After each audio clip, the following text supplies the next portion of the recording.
Elle l'a fait, Cocorico. Bravo Céline, bien joué.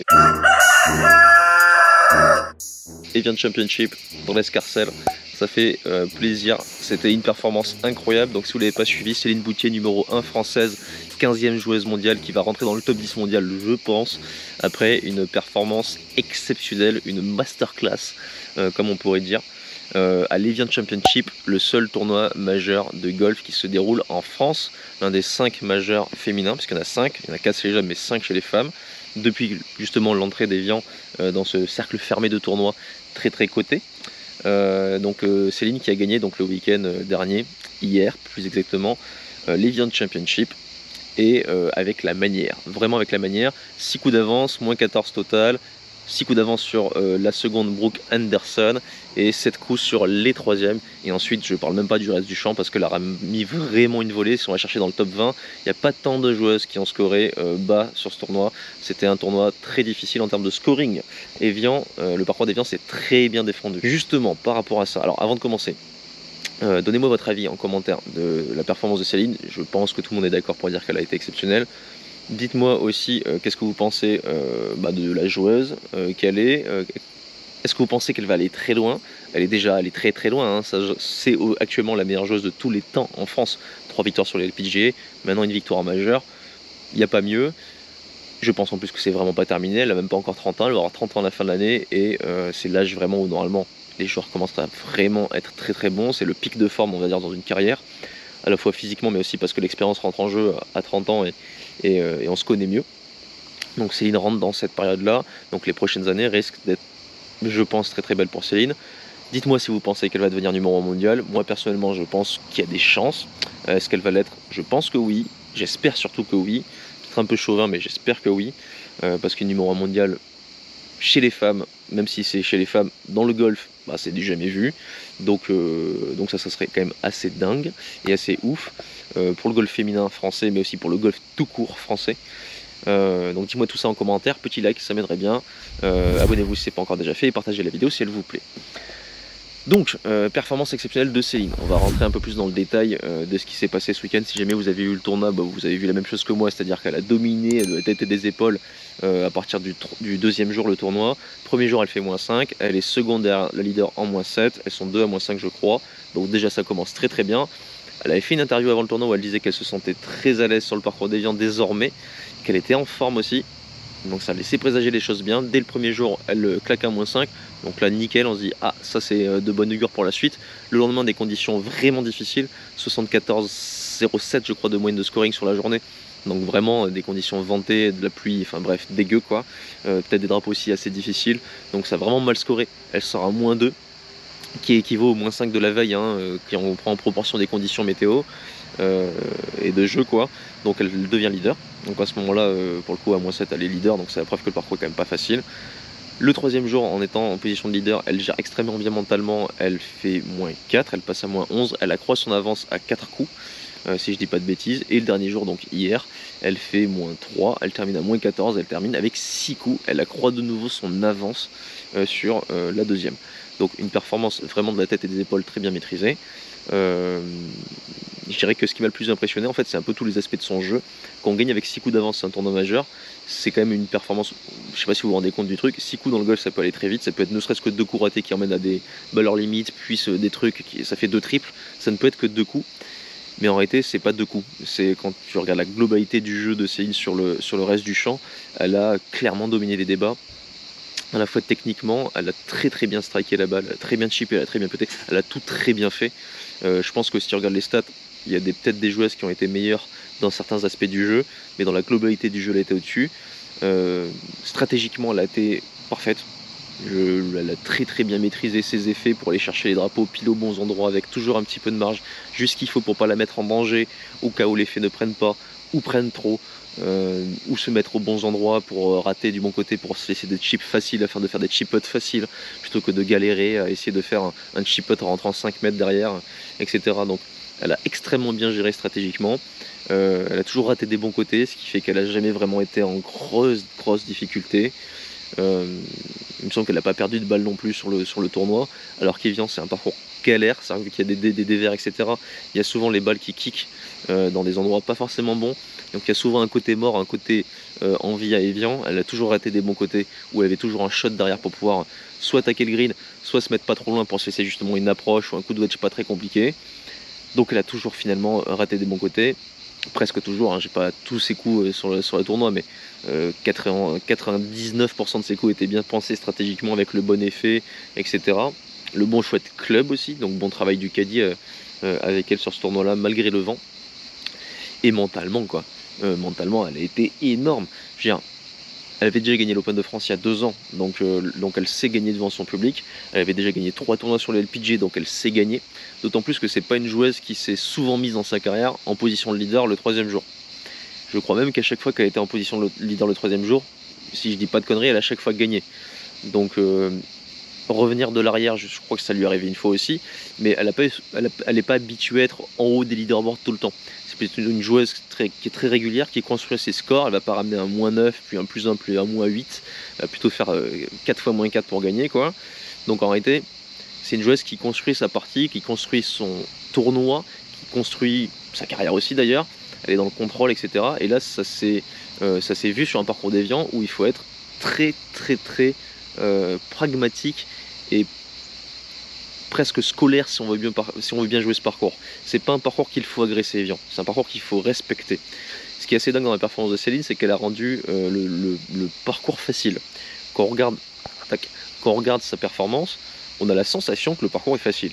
Et quand on l'entend à la fin du tournoi dire, quand on regarde le leaderboard, on se rend compte que c'est pas facile, hein, parce que ça n'a pas scoré très bas. Mais quand on regarde son interview à la fin du tournoi, elle dit que les conditions n'étaient pas simples, avec le vent.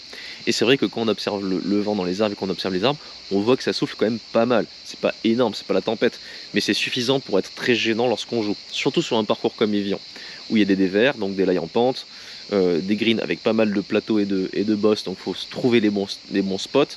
Donc le calcul, on va dire, d'un coup de fer pour l'attaque de green à Evian n'est pas facile. Lailles en pente, vent, réception sur les greens où il faut viser des zones, sauf qu'avec le laille en pente et le vent, forcément la balle a un effet, donc parfois il faut contrer le vent, parfois il faut jouer avec le vent, parfois il faut contrer la pente, parfois il faut jouer avec la pente, en fonction du rebond que vous voulez, du spin que vous voulez, pour se mettre sur les bonnes zones. Donc tout ce calcul-là, il n'est pas facile à faire, c'est un peu comme Augusta, il y a des zones où il faut surtout pas rater, et la connaissance du parcours, on en a parlé aussi, l'a quand même bien aidé sur cette édition-là. C'est un parcours où il faut le connaître pour être de plus en plus en confiance. Et c'est aussi un très bon parcours parce que lorsque vous jouez mal, vous prenez cher. Et lorsque vous jouez bien, il y a quand même beaucoup d'occasions de birdie. Ce qui permet de faire des scores quand même assez bas. Céline a réussi à faire une semaine parfaite. Elle a failli être leader de bout en bout. Juste le premier jour, elle a été 2e. Donc c'est une masterclass. Il n'y a pas d'autre mot que ça. Techniquement parlant, elle a été au-dessus du lot au niveau de la frappe de balle. Elle a raté quelques mises en jeu, mais comme je disais, elle les ratait toujours des bons côtés. Forcément de temps en temps un petit peu de réussite, hein. Elle n'était pas collée à des troncs d'arbres comme ça arrivait certaines joueuses, ou même balle perdue dans un arbre comme ça arrivait à une des joueuses dans sa partie, je crois le 3e ou le dernier jour, je sais plus trop, dernier jour, contre numéro 10 il me semble. Donc elle avait un petit peu de réussite quand elle ratait, les balles revenaient plus ou moins ou restaient en jeu pour pouvoir swinger, pas forcément avoir des bons angles, hein. Forcément quand on rate on n'a pas des bons angles, surtout avec les arbres à Evian, mais en tout cas elle a bien géré stratégiquement et techniquement, parce que comme je dis, mis à part quelques mises en jeu, ou quand on regarde les stats c'est pas ouf, mais vu qu'elle ratait souvent un tout petit peu dans le pré-rough, elle avait quand même un coup, elle pouvait mettre du spin, etc. Son petit jeu a été somptueux, mais son petit jeu a été somptueux parce que son jeu de fer a été somptueux. Quand elle ratait les greens, elle ratait souvent très proche des greens. C'est-à-dire qu'elle aurait limite pupoté à certains moments, mais elle décidait de chipper parce qu'il y avait souvent 2-3 mètres d'avant green plutôt que juste 30 cm. Donc elle chippait, mais c'est souvent des chips assez simples qu'elle mettait à 1m10, 1m20, 1m, donné, elle a même rentré. D'ailleurs celui qu'elle rentre au 2 le 3e jour c'est clairement pas le plus facile. Donc son petit jeu a été excellent parce que sa stratégie et son jeu de fer ont aussi été excellents. Et son putt a été, comme d'habitude, Céline c'est une extrêmement bonne putteuse, putter, je sais pas comment on dit, ça a toujours, putteuse c'est bizarre, ça a toujours été le cas, et ça a encore été le cas cette semaine à Evian, où à moins de 3 mètres, si ça rentre pas, ça prend les bords, et à moins d'1m50, tu pourrais mettre ta vie sur le fait qu'elle va rentrer à tous les coups. Donc, et puis de loin elle dose extrêmement bien aussi, et même quand elle dose pas bien, souvent le deuxième putt vu qu'à 1m50 elle est forte, elle le rentre quand même, donc très peu voire pas de 3 putts sur le tournoi. Donc voilà, ça a été finalement du Céline tout craché, c'est-à-dire mise en jeu bien, coup de fer bien, et enfin tout bien quoi. Il se passe pas grand-chose dans son jeu, ce qui donne aussi la sensation que peut-être que le parcours justement paraissait facile, et même dans son attitude, Céline, vu que c'est pas une extravagante, elle est pas toujours dès qu'elle fait un birdie, elle serre pas le poing en souriant de fou, dès qu'elle prend un triple, elle a le visage qui est quasiment toujours un peu pareil, donc au final ça donne une sensation aussi que mentalement elle a géré de fou devant son public, c'est vrai, elle avait gagné l'Open de France il y a 2 ans ou 3 ans, donc c'est la preuve qu'elle pouvait le faire. Là c'est quand même pas le même délire, il y avait beaucoup plus de public, d'ailleurs c'est impressionnant je trouve le public qu'il y a eu pour un tournoi en France, je pense plus que ce qu'on a jamais eu à l'Open de France, enfin, j'en sais rien tu vois, mais enfin bref, en tout cas ce qui est sûr c'est qu'il y avait beaucoup de monde, notamment sur cette dernière partie pour elle, je pense que la quasi-totalité du public ce jour-là était autour de la dernière partie de Céline, et ça l'a pas dérangé outre mesure, même pas du tout au final je pense. Je sais pas si elle s'en est servie, mais en tout cas elle a pas du tout été dérangée. En tout cas visuellement ça se voyait qu'elle était en contrôle du début à la fin, jusqu'au dernier putt du 18 où elle se force à faire sa routine pour le rentrer alors qu'elle avait 5 portes pour gagner. Elle prend tout son temps histoire de le rentrer et de clôturer le tournoi d'une belle manière avec un joli 2 putts. Voilà, donc le public l'a pas du tout dérangé, donc mentalement ça a été une masterclass. C'est pas facile de gagner en étant quasiment en tête du début à la fin, parce que tous les jours quand vous devez vous coucher le soir, vous êtes en tête, donc vous avez la pression de la personne qui est en tête et qui va être chassée par tous les autres derrière. Quand vous êtes 4e, 5e, vous êtes plutôt en position de chasseur, donc vous avez vite envie d'arriver pour le lendemain, vous dormez bien. Quand vous êtes leader, généralement vous dormez moins bien. Là, ce qu'elle a expliqué, c'est qu'elle était avec sa famille, ce qui lui permettait de ne pas penser que trop au golf lorsqu'elle avait terminé ses parties. Donc finalement d'enlever un petit peu, d'évacuer la pression et tout. La pression, elle l'avait forcément, hein, on ne peut pas ne pas l'avoir. Après, c'est une question de comment tu la gères. Ce qui a été très très cool, c'est qu'elle a fait un bon début de 3e tour, un bon début de 4e tour, avec un peu de réussite. Elle rentre un chip au 2, qui est très difficile, qu'elle exécute parfaitement, hein, mais je veux dire que très bien pu faire un bogey aussi, hein, elle rate son coup de fer. Elle commence avec 2 birdies sur les 2 premiers trous le dernier jour, notamment avec une ficelle un peu inattendue comme n'importe quelle ficelle, toujours sur le trou numéro 2. Donc elle a eu cette petite réussite de faire des bons débuts de partie, qu'elle provoque évidemment, mais ce qui l'aide à lui enlever une peau de pression dès le début. Elle recommençait par 2 bogeys, ça n'aurait pas été la même. Elle a eu aussi entre guillemets de la chance d'écraser la concurrence et d'avoir personne qui la suive au train, ce qui fait qu'elle n'a jamais vraiment été en danger, et ça c'est plutôt cool. Parce que s'il y avait eu, je sais pas, Henderson qui termine en trombe et qui finit son allée comme la veille, le 3e jour, et qui passe -6 l'allée et qui arrive à -11, -12, du coup Céline aurait été, ouais, finalement j'ai que 2 coups d'avance ou 3 coups d'avance, j'en ai pas 5 ou 6. Donc à tout moment, un coup raté peut me remettre peut remettre Henderson dans le game. Donc en fait, il y a eu cette chance aussi qu'aucune joueuse n'ait réussi à jouer aussi parfaitement que Céline. Et donc n'ait pu réussir à lui mettre la pression véritablement ce dernier jour-là, ce dernier tour, ce qui lui a permis d'être un peu sur un long fleuve tranquille quand même, et de finalement n'avoir à penser que à elle et pas à la concurrence, puisqu'elle leur avait mis beaucoup de coups quoi. Donc une performance incroyable, hein, 4 jours sous les 70 dans des conditions difficiles sur un parcours de majeur, surtout Evian qui est quand même un parcours très piégeur. C'est pour moi une des plus belles performances en majeur des dernières années du côté féminin et masculin, parce que mettre 6 coups d'avance à l'Open de France, que vous faites partie des meilleures mondiales, comme elle serait capable de le faire, et qui a en face le champ de joueurs du circuit européen qui est quand même bien moins relevé, c'est pas la même chose que mettre 6 coups d'avance aux meilleures joueuses du monde. C'est quand même un autre délire quoi. Surtout un champ de joueurs qui est quand même plein. Donc mettre 6 coups d'avance, c'est, encore une fois je le répète, une masterclass. Il n'y a pas d'autre chose à dire. Donc félicitations Céline pour cette victoire qui a été impressionnante de bout en bout, qui avait fait très plaisir à regarder. Je regarde rarement du golf en ce moment. Du golf féminin, je vais être très honnête avec vous, encore moins. Même si du golf masculin, en vrai je regarde pas non plus depuis je pense 1 an. Je regarde uniquement quand des Français sont sur le point de gagner. C'est ce qui a été presque le cas en début d'année. Malheureusement j'avais pas pu regarder Pérez. Là j'ai eu le temps de suivre parce que je me suis pris un petit week-end tranquille Céline. Ça m'a fait plaisir de regarder cette performance, de voir qu'elle était très contente aussi de gagner ce tournoi. C'est pas la plus extravagante des joueuses ni la plus volubile, donc elle va pas non plus plaire à tous ceux qui apprécient les joueurs qui sont beaucoup plus dans l'émotion on va dire lorsqu'ils gagnent, etc. Céline elle est plus dans le contrôle, etc. Mais des émotions elle en a eu, il y a eu les petites larmes quand même en interview, ça se voyait qu'elle était vraiment pas loin d'être au bord des larmes. Donc pour une joueuse qui est autant dans le contrôle.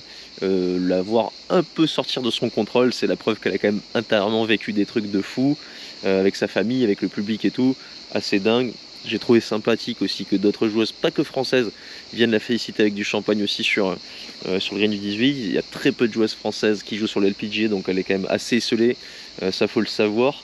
Donc ça fait juste sous le plan plaisir pour elle en fait qu'elle ait gagné ce majeur, plaisir pour le golf français qui a fait la une de l'équipe, ça c'est chouette aussi. Je crois qu'il n'y a pas eu de mots dans les JT et dans les journaux télévisés. Ça par contre c'est un peu dommage quand même parce que je pense qu'une joueuse de tennis gagne Roland Garros, on en parle, une joueuse gagne un tournoi majeur, Evian on n'en parle pas, j'espère que ça va être rectifié. Si c'est pas le cas, il faudra gagner les JO et puis j'espère qu'après avoir gagné les JO avec la médaille d'or, elle finira par parler du golf au JT, mais je pense aussi que c'est des choix un peu politiques, hein. C'est pas forcément dans l'air du temps de parler de golf, ça n'a jamais été dans l'air du temps de parler de golf à la télé de toute façon, mais peut-être encore un peu moins en ce moment. En tout cas, c'est pas grave, hein. On va rester dans l'entre-soi cette fois-ci. Moi, ça me dérange pas plus que ça qu'on n'en parle pas.